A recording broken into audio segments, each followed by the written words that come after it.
You're knowing what you're wanting? Yes. Well, it is a evolving thing, isn't it? And it moves about quite a bit. And sometimes when you are clear about what you want, but you have no idea when it's going to come or how it's going to come or who's going to be with it when it comes or where it's going to come from, we understand how that can be an annoying question. But when you remember who you are, that you are source energy in physical bodies, you are extensions of source energy, and you have come forth into this leading edge time-space reality, understanding that out here on the leading edge where this contrast is so supreme, that desires will be born from your involvement in it. You understood before you came forth into this physical body that you just cannot move around in variety or in contrast without coming to your own personal, selfish conclusions about what would be better for you. You just can't stop that. And since you are, when you first get here, so freshly from that non-physical vantage point where you understand the power of law of attraction, and you understand that once life causes you to come to an awareness that you prefer something, and once you turn your undivided attention to that which you do prefer, that you begin to set up a vibrational signal that law of attraction is responding to at all times. And you knew from that non-physical vantage point how really simple and sublime life would be out here on the leading edge. You knew it was the preferred place to be because you knew it was the new place to be. You knew that there is never a crowd on the leading edge, but you knew that you were coming forth to the leading edge with billions of other physical humans who would be sifting through the data, and you knew that you would come to your unique preferences, and you knew that when you did, that law of attraction would go to work on them immediately. From that broader non-physical vantage point, however, you really intended to be an offerer of a clearer, purer signal of intent. You knew that whatever it is you're offering vibrationally, law of attraction is going to respond to, so you knew that expansion would be your experience, and you knew that since the contrast would help you to come to new conclusions about what you want, you knew that if you could focus upon what you want, that what you want would be your dominant vibration, that law of attraction would respond to it, and you knew that you would have a powerful leading edge experience. But when you got here into your physical environment and you began sifting through the contrast, we see many of you stuck in the I know what I don't want part of it. Whenever you know what you don't want, you always know more clearly what you do want. And if you could turn more often toward what you do want and speak primarily of that, your lives would move so splendidly. But somehow or other, over time, you get oriented to knowing what you don't want and then wanting to talk to others about that and explaining how much you really don't want that. Now, the whole time you're explaining why you really don't want that, a rocket of desire about what you really do want is going out, and source energy is riding that rocket, and the larger part of you is going that away toward what you really want. But humans, bless your heart, know so clearly what you don't want, and for some reason it's so compelling. It's almost as if you feel that you need to justify what you do want by really explaining how awful what you don't want is.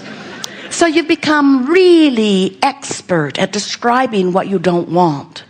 You join those online chat groups. You subscribe to those complaining newsletters. You watch those particular television programs that really zero in on what you do not want and articulate it to perfection. You have become experts about what you don't want, which means the larger part of you has become expert about what you do want. But until the physical part of you gets oriented in the direction of what you do want, you're setting up a sort of tug of war inside yourself that is unpleasant. The reason it feels so bad not to have what you want is not because you're not getting what you want. It's because you're splitting your energies, and splitting your energies feels bad. Everything that you want, whether it's a material object, a relationship, a state of being, a pile of money, it doesn't matter, a circumstance, an event, every single thing that you want is because you think you will feel better in the having of it. And we want to say, of course you would feel better in the having of it, but you could feel better immediately in the not splitting your energy about it. When you know what you want and why you want it, you're usually more aligned in your energy. But when you know what you want and why you want it, but you don't know where it's going to come from, who's going to bring it, when it's going to come, how it's going to get there, and those are the drums that you're beating, then you set up this discord within you. And it's this vibrational discord that we really want you to come to an understanding of, because if you get a sense of this vibrational discord, then you will come to understand how you sense your vibrational discord through your emotions and what to do about releasing the vibrational discord and coming into alignment. When you offer one singular signal about what you want, all of the resources that exist, the energy that creates worlds, lines up with you to assist you in the achievement or the becoming of that which you are asking for. So we want to give you a brief description of how this all fits together. You are, of course, magnificent physical beings in these beautiful bodies. But you are not the flesh, blood, and bone being that you think you are. You are a vibrational energy being first and foremost. The reason that you even see yourself in this body is because your eyes translate vibration. Your ears translate vibration, so you hear. Your eyes translate vibration, so you see. Even your fingertips, everything that you feel or taste or smell, these are vibrational interpretations. You are a vibrational being who has come forth from source energy. And from that source energy vantage point, you understood your complete worthiness. You understood the laws of the universe. You understood that you were wanting to project a part of yourself into the leading edge time-space reality for the purpose of coming to new conclusions. You are a creator, and you knew that your best creating is done out there on the leading edge where there are all of these magnificent choices to choose from. So the larger part of you, vibrational being that you are, remains non-physically focused. Do you get that? Someone said, Abraham, do you ever come forth and be physical? And we say, we are physical all over the place. But if all of us came forth and be physical, there would be no energy that feeds that which came forth to be physical. It's like the toaster. You plug it into the electricity, but the electricity doesn't come and be the toaster. The electricity bees the electricity, and the toaster is the toaster. And friends, we love you very much. You are the toaster. But you are more than the toaster. You are also connected to the energy stream. And when you out here is the toaster, maybe we should stop that. We like it though. When you out here is the physical extension of source energy, are in vibrational sync with the source energy that is you, then you complete that circuit and all is well and you feel at your very best. You're tuned in, tapped in, turned on. You feel passion. You are thriving. You are energetic. You are vivacious. You have vitality. You have flexibility. You have stability. In other words, when you are in alignment with the energy that is you, with the resources that are you, then you are at your very best. But if you should pinch yourself off, and you often do, by finding a vibrational thought that is so contrary to who you really are, then you don't feel so good. So let's say you are experiencing depression and you reach for a feeling of relief. What do you think a feeling of relief from the state of depression might feel like? It's not going to feel wonderful. You've been depressed. It's just going to feel better. It's probably going to feel like revenge. Now, others outside of you, especially those that are over here feeling love and appreciation, when they see you find revenge, they're going to say, wrong, we'll lock you up for that feeling. But if you are addressing it from your personal point of view, you know there was a breath of fresh air in revenge. At least you're breathing now. When you were depressed, you couldn't even breathe. Now you're mad as hell, at least you are breathing, you see. So what we are wanting you to realize is you have to leave everybody else's opinion about how you're doing out of the equation, because they don't know. It doesn't matter where anybody else is. It only matters where you are. And it only matters that you have awareness whether in this moment you are choosing the next thought that turns you more upstream or the next thought that turns you more downstream. Sometimes we think that you don't really understand the stream and the way we're projecting it to you, because we want you to understand that as this stream is moving, and it's moving toward everything that you have become, which means all of the money, all of the bodily conditions, all of the things that you're wanting, this stream is moving toward. As you understand that this stream is moving toward it, then you know that you don't have to turn your boat around and begin to paddle downstream. In fact, you don't even have to turn your boat around. Just let go of the oars. When you let go of the oars, the stream will turn you. And as the stream turns you, and you don't keep turning it around and paddling, the stream will carry you further and further and further into the waters that contain the things that you're wanting. And those things that you're wanting begin to light up more and more and more and more and more and more and more. At first, it's just a feeling of relief. But as you keep reaching for a feeling of relief, pretty soon, the feeling of relief from depression is revenge. That's not all that much relief, you might say. But the feeling of relief from revenge is anger.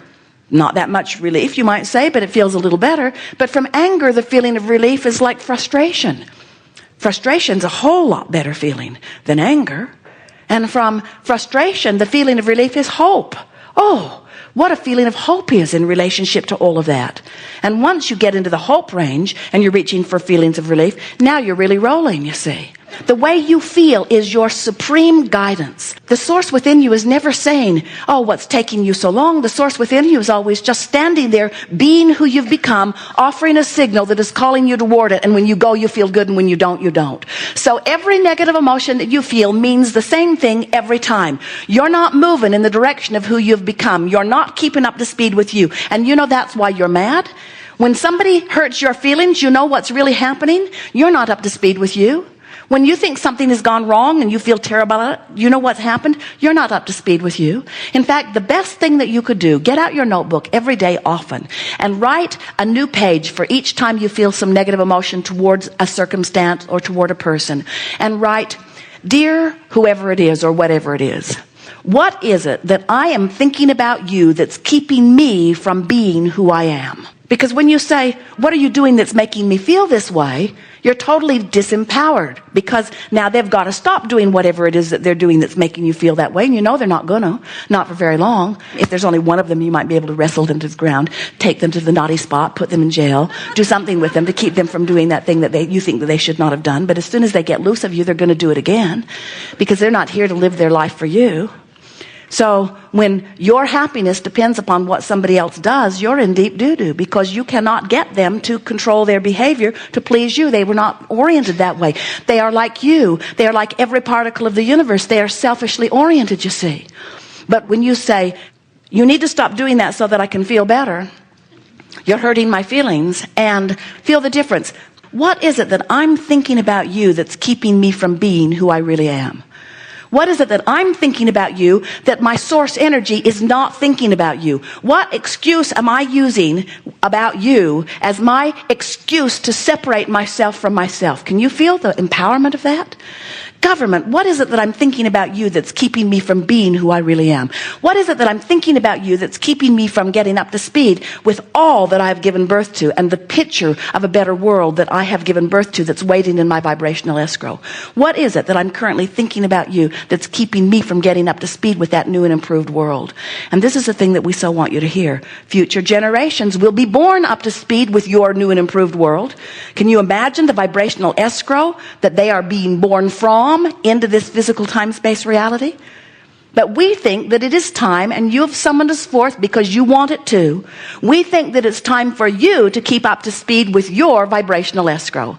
We don't think you should have to wait to croak to get up to speed with it. We love that word. You know, you're all going to croak, croak, croak. You are. And when you do, it's such a wonderful day, because you leave behind all doubt and fear and all of that resistance, and you come right up to speed with all that you've lived. And the party that we all have together, as you say, oh man, I was making such a big deal over things that don't matter. None of that. You don't say any of that. You would say that from your human form. You would say, oh man, if I knew then what I know now. So here we are to help you know now what you knew then, to help you remember who you are, to help you to come back into alignment with the fullness that is you. We are eager to talk with you about anything that is important. Nothing is off limits. We see our value to you to get you pointed in the direction of what you want. And so that will be the emphasis that we will offer. A woman sat in the chair one day. She said, my child asked me to ask you a question. Why are grown-ups so grumpy? And we said, because the longer you live, the more you find to fuss and worry about. And the more you find to fuss and worry about, the more you paddle upstream. The more you know what you don't want, the more you know what you do want. The more you know what you do want, the faster your stream moves. The faster your stream moves, the more it behooves you to turn in the direction of it. But if you don't turn in the direction of it, then you know what you don't want. And the more you know what you don't want, the more you know what you do want. And the more you know what you do want, the faster your stream moves. But if you don't turn in the direction of the way your stream is moving, then you know what you don't want. And if you know what you don't want, you know what you do want. All that you've lived has caused your stream to move really, really fast. And what you're thinking right now is indicating whether you're going with it or against it.